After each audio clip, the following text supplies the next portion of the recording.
ఈ వాక్యము ప్రస్తుతం మనలో ఉన్నటువంటి పరిస్థితులతో మాట్లాడేది.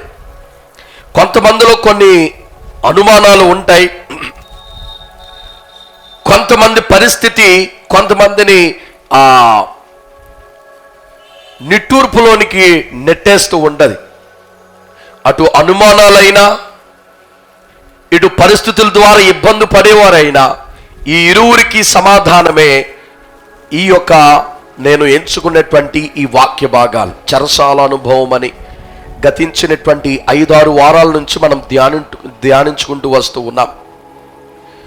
ఒక్కొక్క పాయింట్ ధ్యానిస్తున్నామేమో ప్రతి ఒక్కరికి ఆ వాక్యము క్షుణ్ణంగా అర్థమవుతూ ఉంది. అంత మాత్రమే కాకుండా ఆ వాక్యం ద్వారా వారి పరిస్థితిని వారు తెలుసుకొని బలపడుతూ ఉన్నారు. చేసిన వారు 5-6 అయినా ఆ 5-6 బలపడితే కష్టపడి సిద్ధపడి వచ్చిన నాకు చాలా ఆనందంగా ఉంటుంది. హల్లెలూయా. అందుకని మీరందరూ కూడా వినండి, బలపడండి. మీరు కూడా బలపడుతున్నారని నేను నమ్ముచున్నాను. ఎందుకంటే బయట వాళ్ళే బలపడినప్పుడు సంఘ బిడ్డలు బలపడరా? బలపడతారు. మీరు మాట్లాడలేదంటే మంచిది. ఈరోజు మనం ధ్యానించబోయేటువంటి లాస్ట్ పాయింట్ ఏమిటంటే రిస్టోరేషన్, అనగా పునరుద్ధరణ.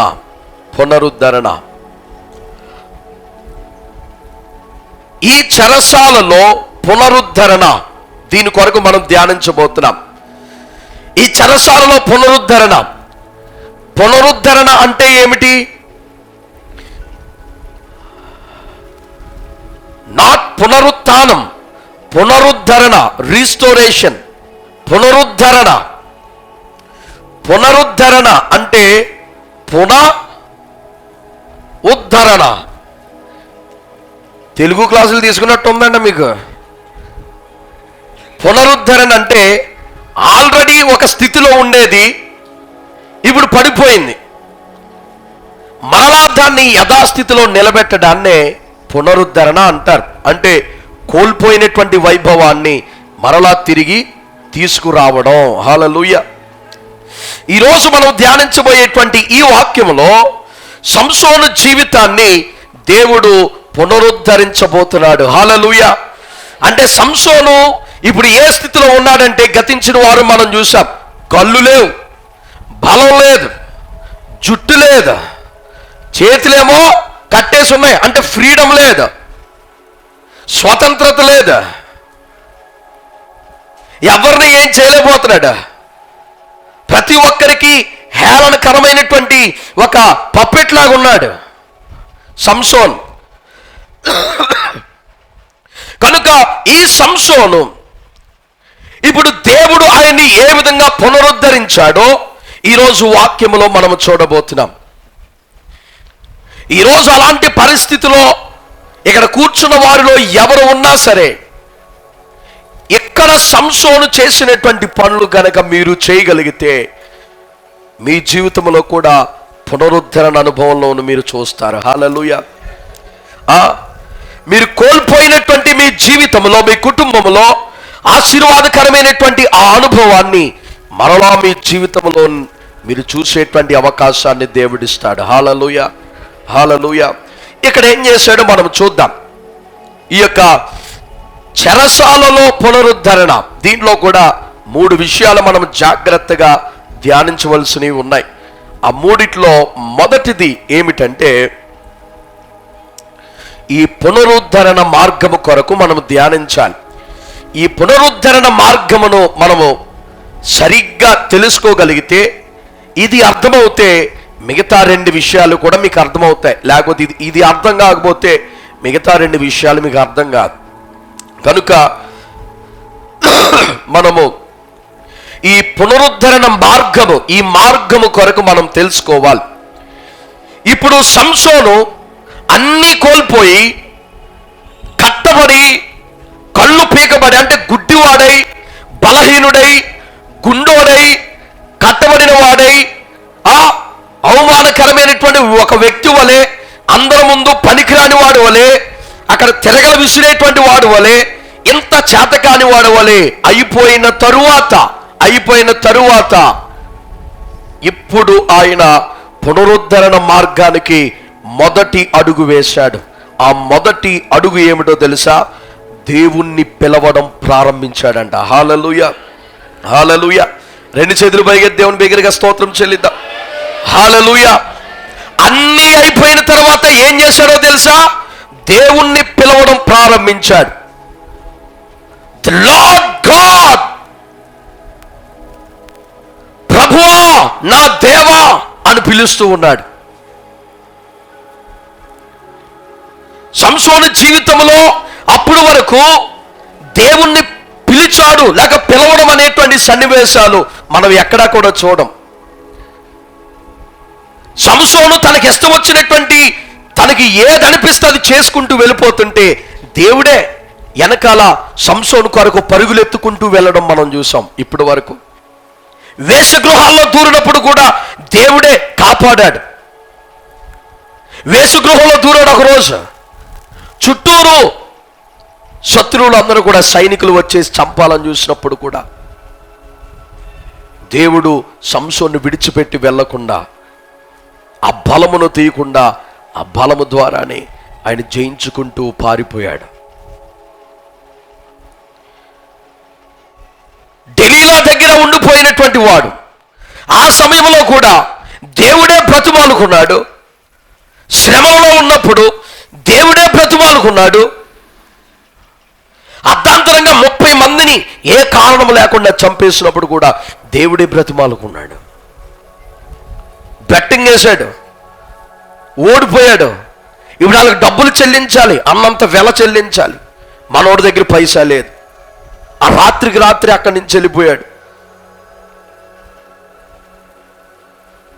గట్టిగా ఉన్నవారిని 30 మందిని పట్టుకుని 30 మందిని చంపేయడమే. వారి దగ్గర ఉన్నదంతా దోచుకుని వచ్చి ఆ బెట్టింగ్ ఎంతైతే కట్టాడు వారందరూ కూడా ఆ వెలగల వస్త్రాలు, కాసులు, గీసులు మొత్తం అన్ని ఇచ్చి వెల చెల్లించాడు. అప్పుడు కూడా దేవుడు మార్రా అని వెనకాలే బ్రతిమాలుకుంటూ తిరుగుతూ ఉన్నాడు. దేవుడే బ్రతిమాలుకుంటూ వెనకాల తిరుగుతూ ఉన్నాడు. కానీ సంసోను ఏనాడు దేవుని యొక్క మాటను తన నోటంటా పలకడం మనము చూడం. బ్రతిమాలాడు సంవత్సరాలు గడిచిపోయినాయి. ఆయన పాపం పండి ఇప్పుడు ఆయన ఏ స్థితిలో ఉన్నాడంటే గుడ్డోడై ఉన్నాడు, గుండోళ్ళలా ఉన్నాడు, కట్టువేయబడ్డాడు, బలహీనుడైపోయాడు. బలం కూడా లేదు, అందరి చేత దూషించబడుతూ ఉన్నాడు. తన ప్రజలకు దూరమైపోయాడు. తన ప్రాంతము కాని ప్రాంతములో ఇప్పుడు బందీగా ఉన్నాడు. ఈ స్థితిలో ఆయన దేవుణ్ణి పిలవడం ప్రారంభించాడు. హల్లెలూయా, హల్లెలూయా. అమ్మా, నీ పరిస్థితి ఎలాంటి హీనమైనటువంటి పరిస్థితి అయినా ఈరోజు దేవుని నువ్వు పిలవగలిగితే దేవుడు కరుణతో నీ దరికి చేరేటువంటి వాడై ఉంటాడు. హల్లెలూయా, హల్లెలూయా. సంసోను ఎన్ని పాపాలు చేశాడమ్మా, సంసోను ఎన్ని దుర్మార్గాలు చేశాడమ్మా. సంసోను ఏ రోజు కూడా దేవుని మాట విన్నవాడు కాదమ్మా. ఆయనను ఆయన ఉన్నటువంటి పరిస్థితిలో కన్నీటితో దేవుణ్ణి పిలిచినప్పుడు దేవుని హృదయం కరిగి దేవుడు ఆయన మాటను వినడం ప్రారంభించాడంట. హల్లెలూయా. ఈ రోజు నీది ఏ పరిస్థితి అయినా దేవుని నువ్వు సంసోను పిలిచినట్టుగా పిలవడం ప్రారంభించగలిగితే నిన్ను కూడా పునరుద్ధరణలోనికి నడిపించడానికి దేవుడు సిద్ధముగా ఉన్నాడు. హల్లెలూయా, హల్లెలూయా. ఇక్కడ సంసోను దేవుణ్ణి పిలుస్తున్నాడు అంటే దానికి అర్థం ఏమిటో తెలుసా?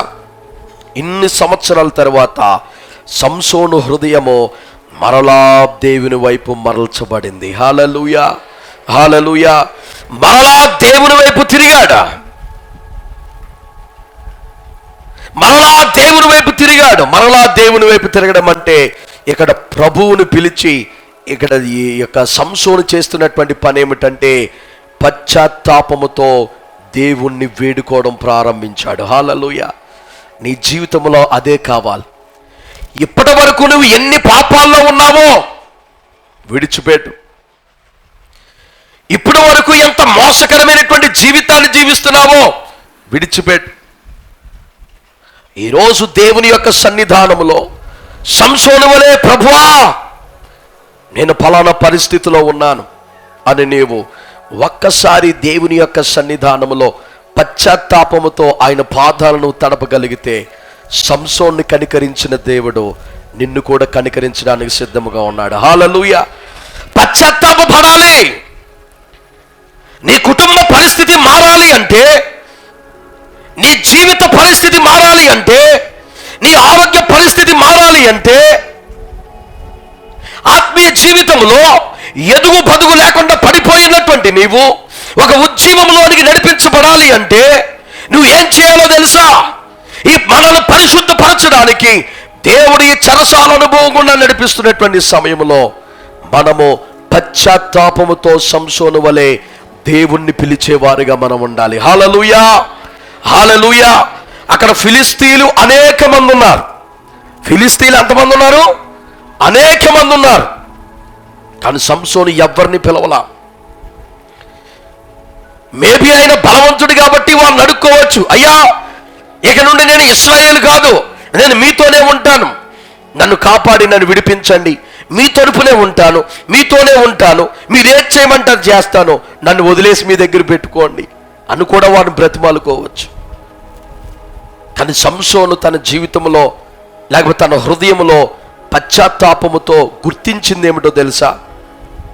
నన్ను ఈ పరిస్థితి నుండి విడిపించగలిగిన శక్తిమంతుడు దేవుడు తప్ప ఇంకొకడు లేడు. హల్లెలూయా. నీ పరిస్థితిని మార్చగలిగినటువంటి వాడు దేవుడు మాత్రమే. ఈ లోకంలో ఎవ్వరికీ అటువంటి అధికారం లేదు. దేవుడు మాత్రమే నీ పరిస్థితిని మార్చేటువంటి వాడు. ఇక్కడ సంసోను ఎవ్వరిని పిలవలేదు. ఎవరిని పిలుస్తున్నాడో తెలుసా? దేవా, నా పరిస్థితి నుండి విడిపించగలిగిన వాడవు నీవే. ఎప్పుడు నుండో మొత్తుకుని చెప్తున్నావు, అమ్మా ఏ పరిస్థితికైనా దేవుడే దిక్కు, మొదటి స్థానము దేవునికి ఇవ్వండి, మొదటి స్థానము దేవునికి ఇవ్వమంటే చాలామంది వినరు. పరిస్థితులు చేదాటిపోతేనే కానీ అర్థం కాదు. చాలామందికి చేదాటిపోయిన తర్వాత నువ్వేం చేస్తావు? నువ్వేం చేయలేవు. చేదాటక మునుపే నీ చేతిలో అవకాశం ఉన్నప్పుడే నువ్వు మేలుకోవాలి. అందుకనే దేవుడు తన వాక్యంలో ఏం రాయించాడో తెలుసా? దీపముండగానే నీ ఇల్లు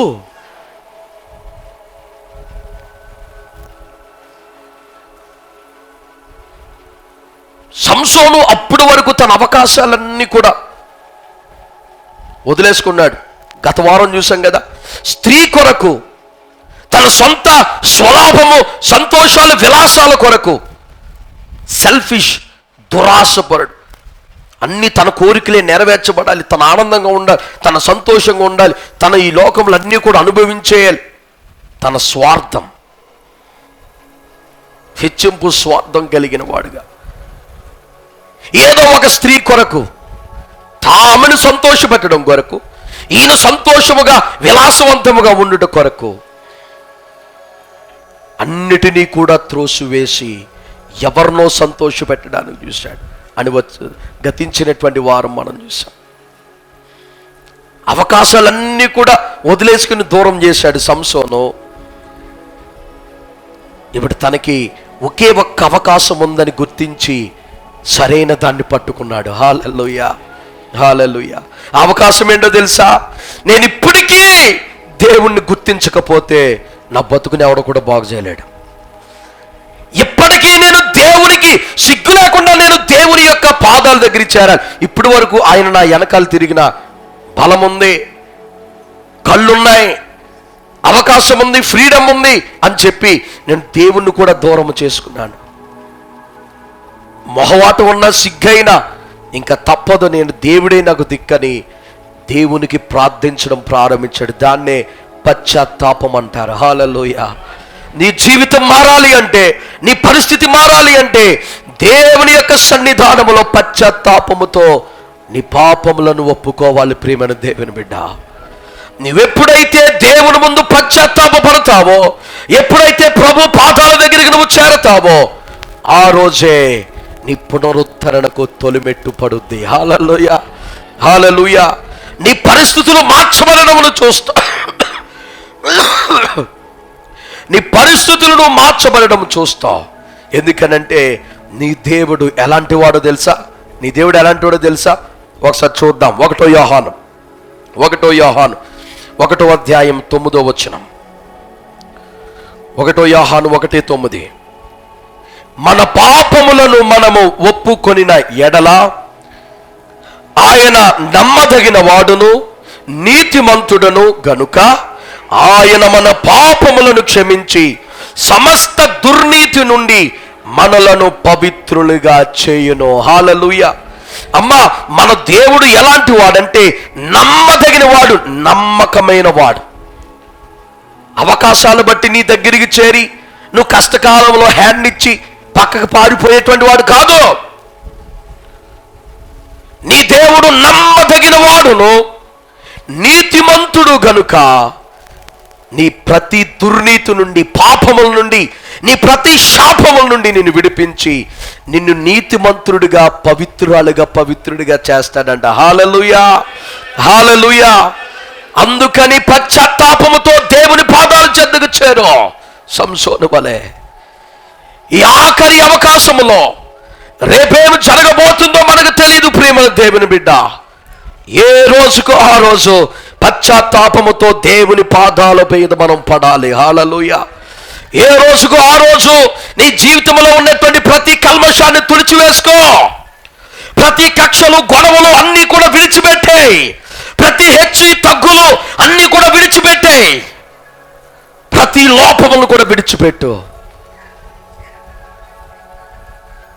దేవుని యొక్క చెంతకు చేరి పశ్చాత్తాపముతో ఆయన పాదాలు చెంతకు నువ్వు చేరిన ఎడల ఆయన నమ్మదగిన వాడను నీతిమంతుడు గనుక నిన్ను నీతిమంతుడిగా చేస్తాడు. హల్లెలూయా. నీ పాపములను క్షమిస్తాడు. నీ వ్యసనములను, నీ రోగములు సమస్తమును కూడా తీసివేసి నీ జీవితములో, నీ కుటుంబములో, నీ సంఘములో పునరుద్ధరణ, హల్లెలూయా, హల్లెలూయా, రిస్టోరేషన్, కోల్పోయినటువంటి ఆనందాన్ని మరలా తిరిగి తీసుకొని వస్తాడు. పశ్చాత్తాపముతో ఆయన దగ్గరికి చేరాలి సంసోను వలె. అందుకనే కీర్తనలో దావీదు భక్తుడిని మనం చూసినప్పుడు చూడండి, ప్రతి కీర్తనలో దావీదు రాసిన చాలా కీర్తనలో ఎక్కువ దేవుణ్ణి బ్రతిమాలుకుంటూ ఉంటాడు. అంటే పశ్చాత్తాపడుతూ ఉంటాడు దావీదు. మనం కీర్తన గ్రంథంలో మనం ఉదాహరణకు చూసినట్లయితే 32వ కీర్తన 1 నుండి 5 వచనాలు చూసిన, అలాగే 51వ కీర్తన 1 నుండి 12 వచనాలు చూసిన, పశ్చాత్తాపముతో దేవుణ్ణి ఎంతసేపు బ్రతిమాలుకుంటూ ఉంటాడు దావీదు. దావీదెవరు? దేవునికి హృదయానుసారమైనటువంటి వాడు. అయినను దేవునికి అంత ప్రియుడైన, హృదయానుసారుడు అయిన, ప్రతిదినము దేవుని యొక్క సన్నిధానములో పశ్చాత్తాపముతో దేవుని పాదాలు పట్టుకుంటూ ఉండేవాడు. హల్లెలూయా. అమ్మా, నీ జీవితంలో, నా జీవితంలో అది కావాలి. ఏ రోజు నీ జీవితంలో ఏం సంభవిస్తుందో నీకు తెలియదు. ఈరోజు ఆరోగ్యంగా ఉన్నావు, రేపు నీ ఆరోగ్యాన్ని కోల్పోవచ్చు. కానీ ఈరోజు నువ్వు పశ్చాత్తాపముతో దేవుని పాదాలు పట్టుకున్న ఎడల ఏ పరిస్థితికి నువ్వు భయపడవలసినటువంటి అవసరం ఏమి కూడా లేదు. హల్లెలూయా, హల్లెలూయా. కనుక పశ్చాత్తాపముతో దేవుని యొక్క సన్నిధానమునకు చేరాలి మనం. హల్లెలూయా. ఇప్పుడు రెండో విషయం చూద్దాం. మొదటిగా మనం చూసినటువంటిది ఏమిటంటే పునరుద్ధరణ యొక్క మార్గాన్ని చూసాం. ఇప్పుడు పునరుద్ధరణ యొక్క రుజువును మనం చూడబోతున్నది, ప్రూఫ్. ఇప్పుడు మీ అందరికీ కూడా ఒక ప్రశ్న వేస్తాను. అందరూ ఒకసారి పైకి చూడండి అమ్మా, పైకి చూడండి. మిమ్మల్ని ప్రశ్న అడుగుతాను, మీరు నాకు సమాధానం చెప్పాలి. ఏంటంటే, ఇప్పుడు సంసోను దేవుని చెంత పశ్చాత్తాపముతో అడుగుతున్నాడు. సంసోను నిజంగా మారాడంటారా? మారాడా? రుజువేంటి? What is the proof? రుజువేంటమ్మా? నువ్వు ఊరికినే దేవుణ్ణి నమ్ముకున్నావా? దేవుడు ఉన్నాడు అంటే నమ్మేసావేటి? నీ జీవితంలో కార్యం జరిగితేనే రుజువు లేదే ఎవడేం చేస్తాడు? ఎవడు నమ్ముతాడు? ఇప్పుడు ఈయన బాధలో అవసరానికి ఒక గొడుగు పట్టాడు ఇప్పుడు వరకు. ఈయన ఎవరో సంసోను. ఇప్పుడు ఈరోజు మరలా దేవా నాకు బలమనిస్తే నేను వాళ్ళందరూ కూడా చంపేస్తాను అని నీతి కబుర్లు చెప్తున్నాడు. ఈయన నిజంగా మారాడా సంసోను? ఏమండే మారాడా? మరలా బలమనిచ్చాడు దేవుడు అని చెప్పాడు ఒక ఆయన. ఇప్పుడు ఇంకో ప్రశ్న అడుగుతాను చూడండి. మొదటి దానికి మీరు సరిగ్గా సమాధానం కొద్దిగా అటు ఇటుగా చెప్పారు. ఇప్పుడు ఇంకోటి, దేవుడు సంసోన్ని కనికరించాడా లేదా? రుజువేంటి? బలం వచ్చిందమ్మా. మనం 30 మందిని చంపినప్పుడు కూడా బలమే ఉంది. ఏమండే బలము రావడమే దేవుడు కనికరించాడని, ఈయన నిజంగా మారాడని రుజువైతే, ఈయన కళ్ళుండి అన్ని బాగుండి వేసుకొంపలుగా అటు ఇటు తిరిగినప్పుడు కూడా బలం ఉంది మరి ఈయనకి. మరి దాన్ని ఏమంటారు?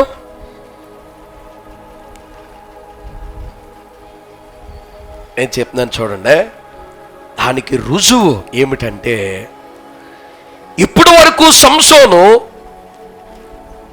తన స్వలాభము కొరకు, తన సెల్ఫిష్నెస్ కొరకు, తన సొంత కార్యాల కొరకే ఆలోచించాడు. కానీ ఇక్కడ దేవుణ్ణి ఏమడుగుతున్నాడో తెలుసా? ప్రభువా, నాకు మరొక్క మారు నువ్వు బలమును దయచేయి, నేను ఈ ఫిలిస్తీన్లందరినీ కూడా నీ కొరకు నేను చంపుతా. హల్లెలూయా. ఇక్కడ సంసోనికి లాభం ఏం లేదు. ఎందుకంటే ఆ స్తంభాల మీద పడి ఆయన కూడా చచ్చిపోతాడు. ఆయనకి లాభం లేదు, ఎవ్వరికి లాభం లేదు. ఆయన మరలా బలముతో ఫిలిస్తీన్లందరినీ కూడా మట్టు కల్పించుట ఎవరికి మహిమ? దేవునికి మహిమ. అంటే ఇక్కడ సంసోన్ అంటూ ఉన్నాడు, ఈయన నిజముగా పశ్చాత్తాపడ్డాడు, నిజముగా ఆయన హృదయం మారింది అనడానికి రుజువు ఏమిటంటే, ఆయన తన సొంత చిత్తాన్ని పక్కన పెట్టి దేవుని చిత్తము కొరకు ఆలోచించడం ప్రారంభించాడు. హల్లెలూయా. ఒక విశ్వాసి లేక ఒక వ్యక్తి నిజంగా మారాడు, నిజంగా మారలేదు అనడానికి తేడాలేంటో తెలుసా? నిజంగా మారినటువంటి వ్యక్తి మొట్టమొదట దేవుని పని కొరకు ఆలోచిస్తాడు. హల్లెలూయా, హల్లెలూయా. మీ జీవితంలో మీరు అలాగ ఆలోచిస్తున్నారా? ఏమండి, మనం ఉపవాస కూటాలు పెట్టుకుందాం అంటే అయ్య బాబోయ్ పనులు అవ్వండి.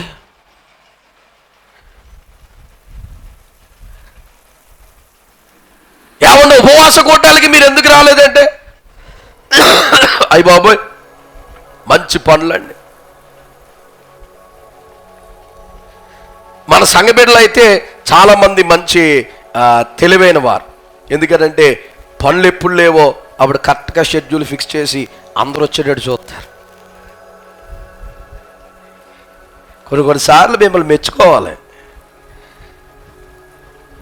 కొన్నిసార్లు తెలివి మీకు మంచి బాగా ఆలోచిస్తారు. కానీ కొన్నిసార్లే ఇక్కడ సంసోన్ అంటూ ఉన్నాడు, నా సొంత చిత్తము కాదు, నా సొంత లాభము కాదు, ఇంకా తన గురించి మర్చిపోయాడు.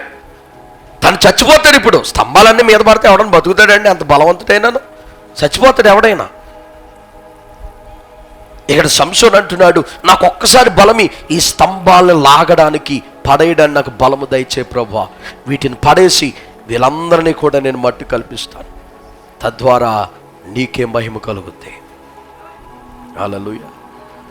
నిజముగా మారినటువంటి వాడు తన జీవితంలో కానీ తన కుటుంబంలో కానీ మొదట దేవునికి మహిమ కలిగేలా చూస్తాడు. రెండవది తన బ్రతుకు కొరకు ఆలోచిస్తాడు. హల్లెలూయా.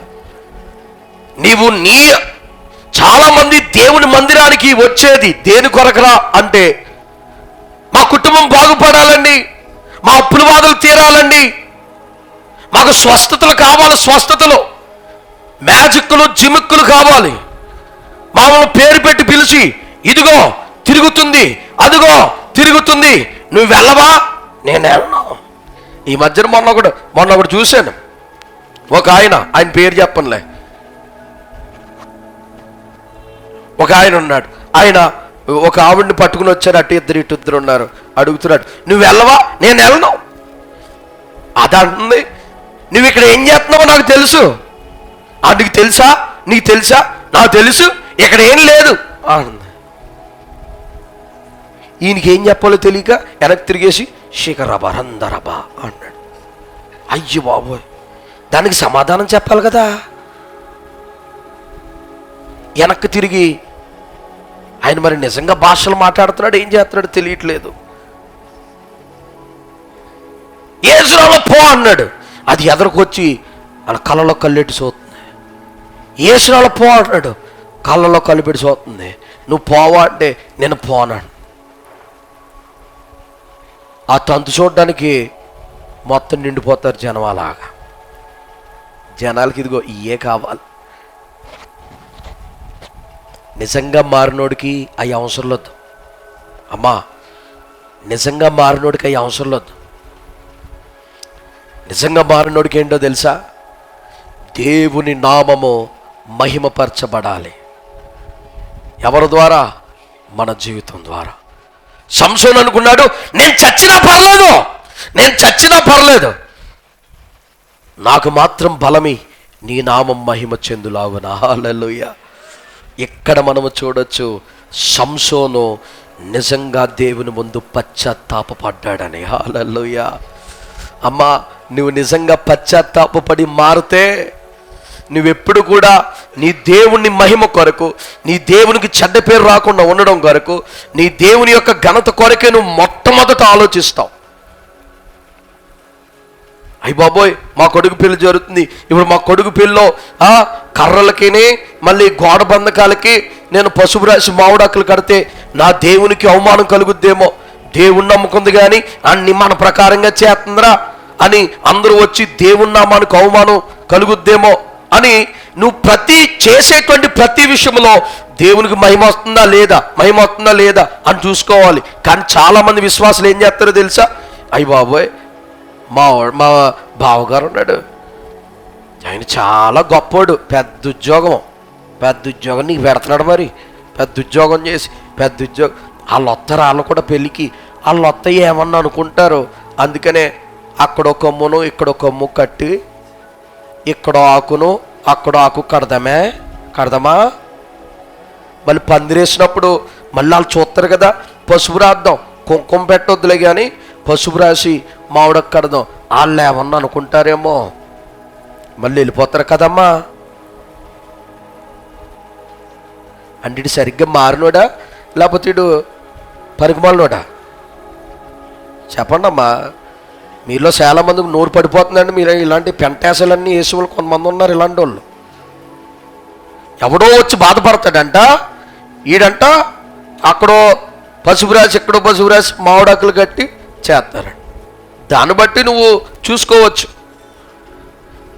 నిజంగా మారాడు సంసోను, నిజంగా మారాడు, నిజంగా పశ్చాత్తాపడ్డాడు కనుక దేవుణ్ణి నేను బాధపడినా పర్లేదు, ఆఖరికి నా ప్రాణాలు పోయినా పర్లేదు ప్రభువా, ఇదిగో నీవు మహిమ చెందులాగున నాకు బలమనివ్వా.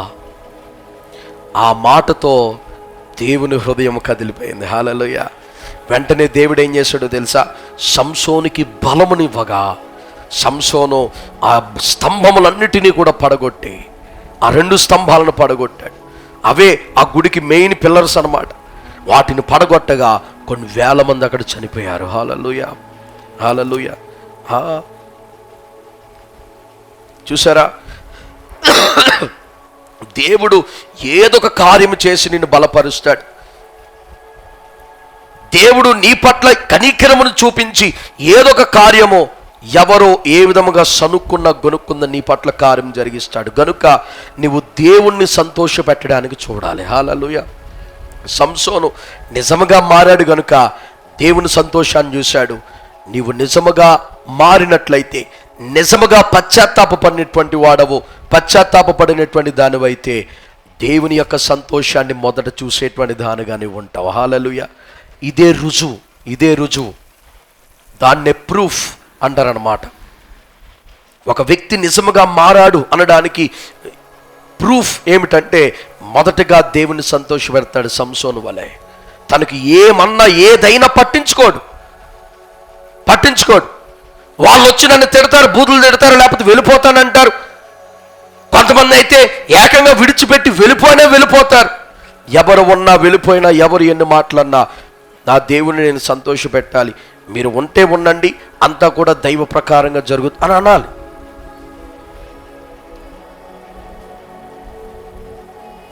నిజముగా మారినటువంటి వాడు, నిజముగా పశ్చాత్తాపపడి కొన్ని అలవాట్ల నుండి పశ్చాత్తాపముతో దేవుని దగ్గర ఒప్పుకొని విడిచిపెట్టినప్పుడు, కొన్ని యొక్క వ్యసనాలు నీలో ఉన్నప్పుడు పశ్చాత్తాపడి దాన్ని ఒప్పుకొని విడిచిపెట్టినప్పుడు, నువ్వు ఆ వ్యసనాల దగ్గరికి, ఆ పాపముల దగ్గరికి వెళ్ళినప్పుడల్లా, అమ్మో నా దేవునికి నేను మహిమ ఆల్రెడీ పశ్చాత్తాపడ్డాను, నా దేవునికి అవమానం కలుగుద్ది, నేను నా దేవుని బాధ పెడతానేమని నువ్వు వాటి నుండి వెనక్కి వెళ్ళిపోయేటువంటి వాడుగా నువ్వు ఉండాలి. హల్లెలూయా. తద్వారా దేవునికి మహిమ. అప్పుడు దేవుడు నీయందు ఆనందించి నిన్ను బలపరిచి నిన్ను ఉన్నతమైనటువంటి వాడుగా దేవుడు దీవిస్తాడు. హల్లెలూయా. ఇప్పుడు మూడవ విషయాన్ని చూద్దాం. మూడవ విషయం ఏమిటంటే, మీకు కావాలితే ఇప్పుడు చెప్పినటువంటి పాయింట్లు కొన్ని రిఫరెన్స్ చెప్తాను, మీరు ఇంటికి వెళ్ళి చదువుకోండి. మత్తయి సువార్త 3వ అధ్యాయం 8వ వచనం, అలాగే గలతీయులకు రాసినటువంటి పత్రిక 5వ అధ్యాయము 22వ వచనం నుండి 24వ వచనం వరకు, ఎఫెసీ 5వ అధ్యాయము 9వ వచనం, అలాగే ఫిలిప్పీలకు రాసినటువంటి పత్రిక 1వ అధ్యాయం 11వ వచనం. ఈ వచనాలన్నీ కూడా మీరు చదువుకుంటే దేవుని నిజముగా రక్షణ పొందినటువంటి వారు ఏ విధముగా జీవిస్తారో, వారిలో ఏ విధమైనటువంటి గుణగణాలు కలిగి ఉంటారో అవన్నీ కూడా దేవుడు ఆ వచనాల్లో పొందుపరిచి ఉంచాడు. మీరు అది ఇంటికి వెళ్ళి చదువుకొని ధ్యానించండి. ఇప్పుడు ఆఖరి పాయింట్ మనం చూద్దాం. చూడండి, సమయం అయిపోయింది కనుక నేను ముగించి వేస్తాను. ఆఖరిది ఏమిటంటే, ఈ పునరుద్ధరణలో బాధ. పునరుద్ధరణలో కూడా బాధ ఉంటుందమ్మా. జాగ్రత్తగా గమనించండి. ఇక్కడ మనము జాగ్రత్తగా గమనించవలసినటువంటి ఒక విషయం ఉంది, ఒక పాయింట్. పునరుద్ధరణలో బాధ, ద పెయిన్ఫుల్నెస్ ఇన్ ద రీస్టోరేషన్. ఇక్కడ ఒక విషయాన్ని మనము జాగ్రత్తగా గమనిస్తే, సంసోను ముందు మనము ధ్యానించినట్టుగా సంసోను తన బలము మరలా పొందుకున్నాడు. దేవుడు తనకు బలం మరలా ఇచ్చాడు. మరలా అవన్నీ కూడా పడగొట్టి సంసోను కూడా చనిపోయాడు. అనేక మంది, వేల మంది చనిపోయారు. కానీ ఇక్కడ మారలేని కొన్ని విషయాలు ఉన్నాయి. అవి ఎవరైనా చెప్పగలరా? మారలేనిటువంటి విషయాలు కొన్ని ఉన్నాయి, కోల్పోయినటువంటి విషయాలు చెప్పరా? దేవుడు ఎంత బలమునిచ్చి కోల్పోయినటువంటి బలాన్ని మరలా తిరిగి పొందుకొని ఎంత గొప్ప కార్యము చేసినా సంసోను తన చూపును మరలా పొందుకున్నాడా? పొందుకోలేదు. సంసోను మరణం నుండి తప్పించుకోగలిగాడా? తప్పించుకోలేడు. సంసోను తన సంఖ్యల నుండి విడుదల పొందాడా? పొందలేదు. అమ్మా, పునరుద్ధరణలో బాధ అంటే ఇంగిదే. సంసోను తన జీవితంలో పశ్చాత్తాపముతో కోల్పోయినటువంటి బలాన్ని మరలా పొందుకొని ఆ స్తంభాలన్నీ కూడా పడగొట్టి అనేక మంది చనిపోయి ఎంత బీభత్సం చేశాడు. కానీ తన జీవితంలో కోల్పోయినవేంటో తెలుసా? కోల్పోయినటువంటి చూపును మరలా పొందుకోలేకపోయాడు చచ్చిపోయే వరకు. తన జీవితంలో కోల్పోయినటువంటి స్వాతంత్రం, కట్టివేయబడ్డాడు కదా సంఖ్యలతోటి, చచ్చిపోయే వరకు ఫ్రీడమ్ అనేది తన జీవితంలో లేదు, స్వతంత్రత అనేది లేదు, కట్టివేయబడ్డాడు అంతే. అంత బలమున్నా అందరూ చనిపోయారు, ఈయన కూడా చనిపోకుండా బతుకుతాడేమో అని అనుకుంటాం, కానీ మరణము నుండి కూడా తప్పించుకోలేకపోయాడు. చూడండి, చాలాసార్లు చాలామంది విశ్వాసులు కొంతమంది చేసేటువంటి పనులు ఏమిటంటే, వారు లోకంలోనే కలిసిపోతారు. అప్పటి వరకు దేవుల్లో బాగానే ఉండి లోకంలో మిలితిపోయిపోయి లోకంలో కలిసిపోయి అనేకమైనటువంటి ఆ యొక్క వ్యవహారాలతో లేకపోతే వ్యసనాలతో నిండిపోయినటువంటి సమయంలో కొన్ని పరిస్థితుల వల్ల దేవుడు వారిని మార్చి బుద్ధి చెప్పి మరలా పరిశుద్ధపరిచి తన మందిరానికి లేక తన ఇంటికి మరలా దేవుడు వారిని తోడుకు వస్తాడు. కానీ వారి లోకములో ఉన్నటువంటి సమయంలో ఎవరొకరిని తన ప్రియమైనటువంటి వారిని కోల్పోతారు. తనకి ఎంతో ప్రియమైన కొన్ని విషయాలు, కొన్ని సంఘటనలు వారు కోల్పోతూ ఉంటారు. అవి మాత్రం వారి జీవితంలో మరలా తిరిగి రావు. మీరు గమనిస్తూ ఉన్నారా?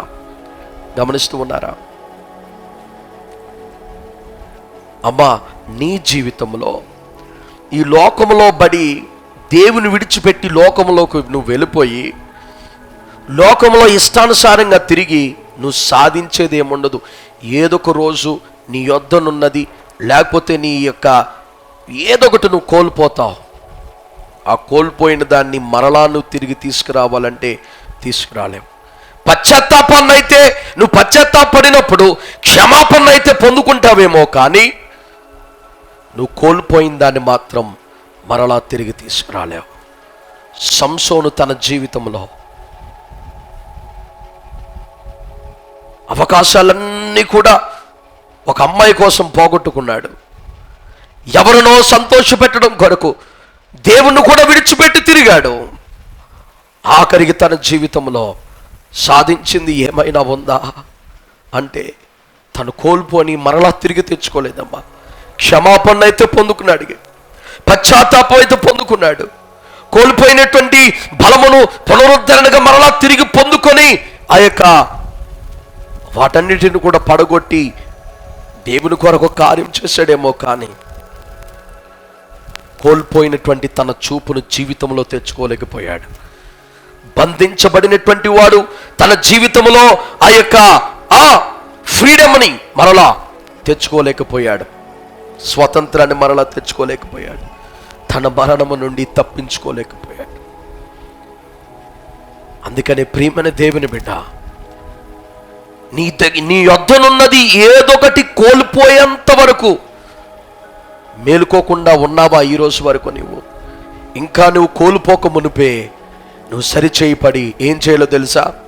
సంసోను వలె పశ్చాత్తాపముతో దేవుని సన్నిధానములో నువ్వు ప్రార్థించిన ఎడలా దేవుడు నమ్మదగిన వాడు, నువ్వు నీతిమంతుడు గనుక నిన్ను క్షమించి ఆయన నీతిమంతుడిగా చేస్తాడు. హల్లెలూయా, హల్లెలూయా. నువ్వు పరిశుద్ధపరచబడడానికే ఈ చెరసాల అనుభవం గుండా నిన్ను దేవుడు నడిపిస్తూ ఉన్నాడు.